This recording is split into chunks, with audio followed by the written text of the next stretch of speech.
करो, इल्म की तरफ आओ।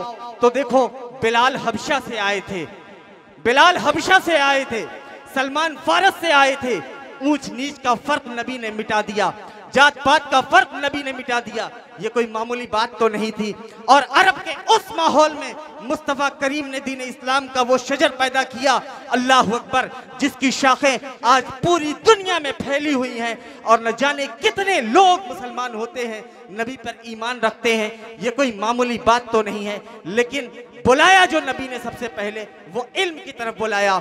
इसलिए मैं तुम्हें दावत देता हूँ, मदरसा गरीब नवाज हो या मदरसा दारुल उलूम सुलेमानिया रज़विया हबीबिया हो या उसकी जो दीगर शाखें और न जाने कितनी ब्रांचें अल्लाह रब्बुल इज़्ज़त के फजल से फैली हुई हैं, यहाँ भी दुआरा में भी, हटवा में भी, मऊगंज तक इसके मुबल्लिगीन हैं। इन चीज़ों की तरफ आप तशरीफ़ लाएं, इन चीज़ों की तरफ आप बढ़ें और इनमें अपना ताउन दें, ताकि ये चीज़ें मजबूत होंगी तो कौम को एक अच्छा लीडर भी मिलेगा। ये चीज़ें मजबूत होंगी तो कौम को एक अच्छा डॉक्टर भी मिलेगा। ये चीज़ें मजबूत होंगी तो कौम को अच्छे इंजीनियर मिलेंगे। ये चीज़ें मजबूत होंगी तो कौम को बेहतरीन बेटे मिलेंगे, फर्माबरदार बेटे मिलेंगे। ये चीज़ें मजबूत होंगी तो तुम्हारी कौम सुधर कर आगे बढ़ेगी। और सुनो, ये सिर्फ आगाज़ है, ये मदरसे सिर्फ आगाज हैं। ये जब आगे बढ़ेंगे तो ऐसा नहीं है कि यहाँ सिर्फ हिफ्ज़ की पढ़ाई हो रही है, क़िरात की पढ़ाई हो रही है। अल्लाह रब्बुल इज़्ज़त वो वक्त हमें दिखाएगा जब देवसर की सरजमीन पे मदरसे से निकलने वाला बच्चा वक्त का IAS भी होगा, वक्त का IPS भी होगा, वक्त का डॉक्टर भी होगा, वक्त का बेहतरीन वकील भी होगा। क्योंकि मदरसे से तालीम हासिल करने के बाद अगर कोई शख्स एक बेहतरीन नेता बनेगा तो वो चारा घोटाला तो नहीं करेगा। मदरसे से निकलने के बाद अगर कोई लड़का, कोई तालिबे इल्म IAS या IPS की तैयारी करेगा तो वो जाहिर सी बात है कभी किसी पर जुल्म नहीं करेगा। अल्लाह रब्बुल इज़्ज़त हमें इन चीज़ों की तरफ पेशकदमी करने की तौफीक दे। हमने माजी में की थी और हमारी एक लंबी तारीख है माजी में कि हमने क्या कुछ नहीं किया, गरनाता से लेकर कर्तबा तक।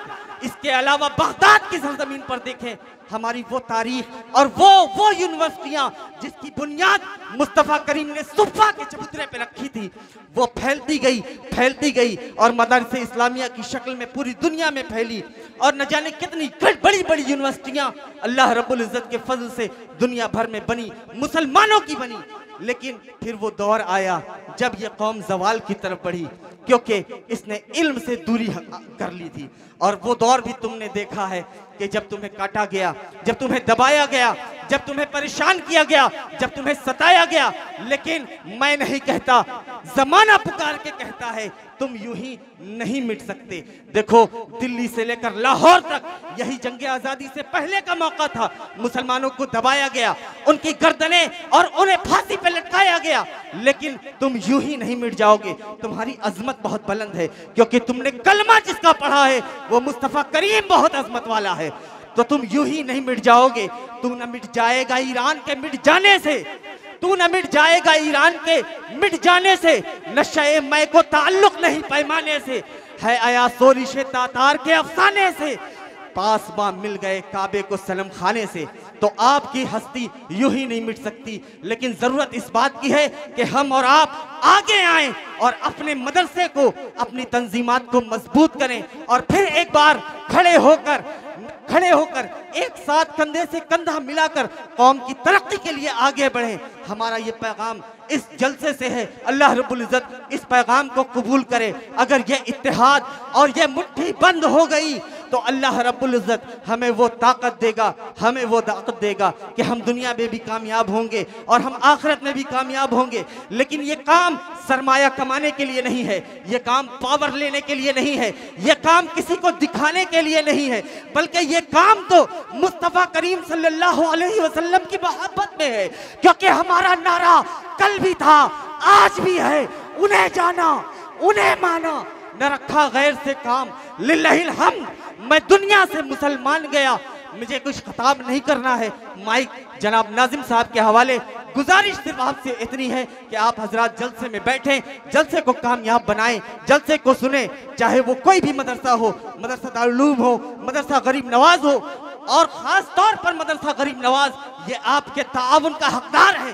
सुनो, मैं ज़कात की बात नहीं करता, ताउन ज़कात को नहीं कहते, ताउन ज़कात को नहीं कहते, मैं ताउन की बात कर रहा हूं। ताउन मदद को कहते हैं, ताउन मदद को कहते हैं। मदद जोर शोर से होनी चाहिए। मदद जब हो तो ऐसा महसूस हो कि हाँ मदद हुई है।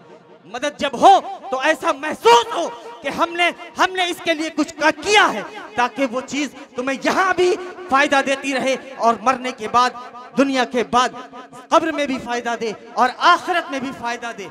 ये आपकी और हमारी जिम्मेदारी है कि हम अपने मदारिस को ऊपर उठाएं। बोलिए इंशाअल्लाह, इंशाअल्लाह, इंशाअल्लाह।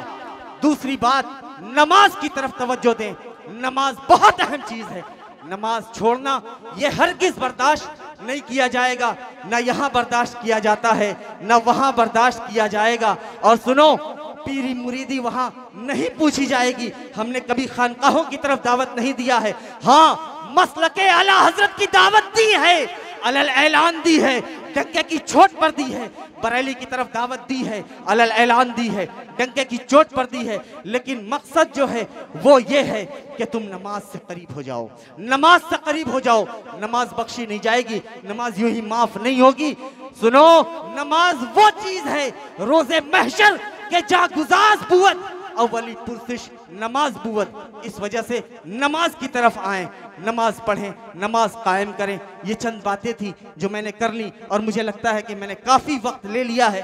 माइक जनाब नाजिम साहब के हवाले। वमा अलैना इल्लल बलाग। अस्सलामु अलैकुम व रहमतुल्लाह। एक आखिरी बात, सैयद आदिल मियाँ साहब किबला ने वो हाजिर नहीं हो सके क्योंकि उनकी तारीख पहले से सेट थी, तो उसके लिए भी खानकाह की जानिब से हम माजरत तलब करते हैं। बहरहाल आप हजरात जलसा में बैठें और पूरे जलसे को सुने और जलसे को कामयाब बनाएं। यहाँ से रूह को ग़ज़ा मिलती है। अस्सलामु अलैकुम व रहमतुल्लाह।